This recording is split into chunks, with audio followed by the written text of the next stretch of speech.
We're back, baby.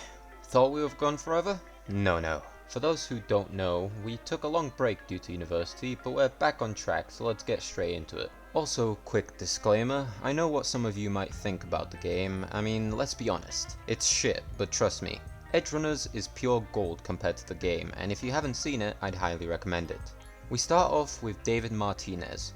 He's a teenager living in Night City, which if you didn't know, isn't the nicest place to live, especially when you're on the poorer side. Either way, David and his mother Gloria live together in a crappy apartment that they must scratch a living for. The reason? Well, probably because Gloria sent David to a prestigious school in Night City, which even though she works as a paramedic, can barely afford it. Anyways, surprise surprise, David isn't welcomed nicely by the other students who are more well off than him, and it goes as far as David getting beat up by a rich kid with cyberware to make him better at fighting. As a result of these complications, David is seen as a bad student by the school and things get rocky with his mother. Before all this, however, he spots a girl with glowing hair in a crowd one day, but couldn't find her when he went through the crowd, but due to certain difficulties, he meets her again.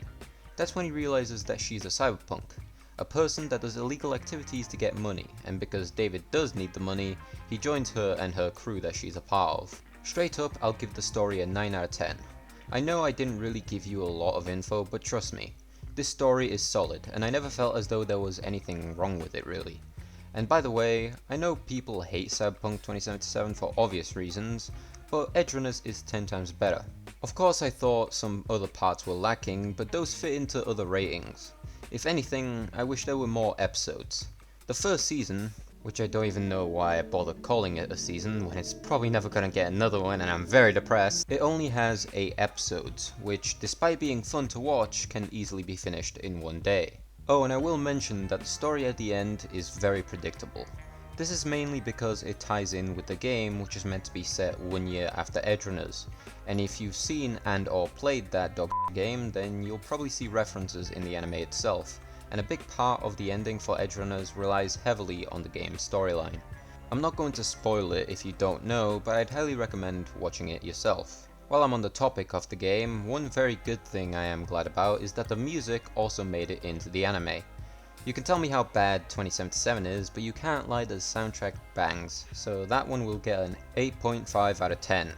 Only issue here is that there's not too many tracks that I enjoyed other than 2 specific ones, and if you're anything like me, then you know which ones I'm on about. Well, let's get back into the story a bit. Like I said, David joins the crew, which consists of many people, the main one being Lucy of course, and then there's 4 others.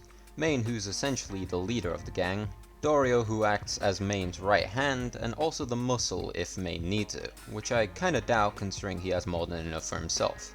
Kiwi, who is their netrunner, which if you didn't know means hacker in Cyberpunk but has no real personality, at least at the beginning. Pillar, or Peeler, however the fuck you say it, is a dumbass but a funny one, and his little sister called Rebecca, who's like her brother but a lot more motivated. On that note, the characters get another 8.5 out of 10. I would give it a 9 because honestly all the characters are very well written, with some kind of personality that appears sooner or later, and it's super fun watching them do jobs together, so I'd say the cast is the highlight of the show. However, the reason I didn't make it a 9 is because not all the characters have their backstories developed or shown. This doesn't mean that we don't know anything about them, it's just that I wish that they could have made them a tad bit more real, as it would make them a lot better. I mean, I'd like that the crew has a reason for this. They don't like to talk about their pasts, as it shouldn't matter, but I do still wish that I could have seen more. But other than that, there's no real complaint character-wise, so good job on that one. Now, while the dynamic is focused on the crew, of course there's going to be some action, and here I'll rate 2 things. The action gets a solid 9 out of 10 from me, and the animation gets a whopping 10 out of 10.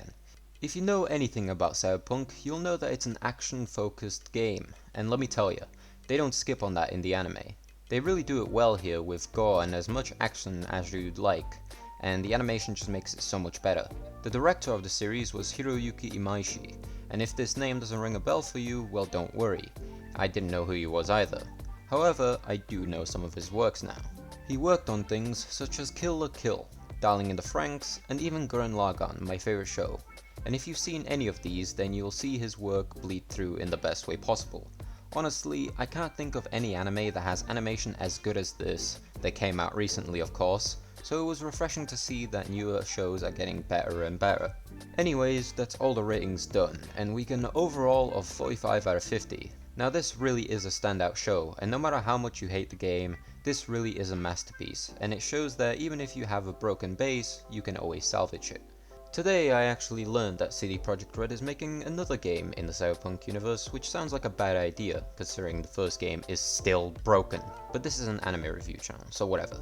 But yeah, if you disagree with this take and or think we missed anything, then please be sure to comment. I know we've been on hiatus for like 3 weeks, but we ain't going anywhere. And we've also made a Discord server, so if you'd like updates on when our next video is coming out and or what it'll be about, then be sure to pop in there and just say hi. Oh, and of course, like and subscribe, and we'll see you in the next review.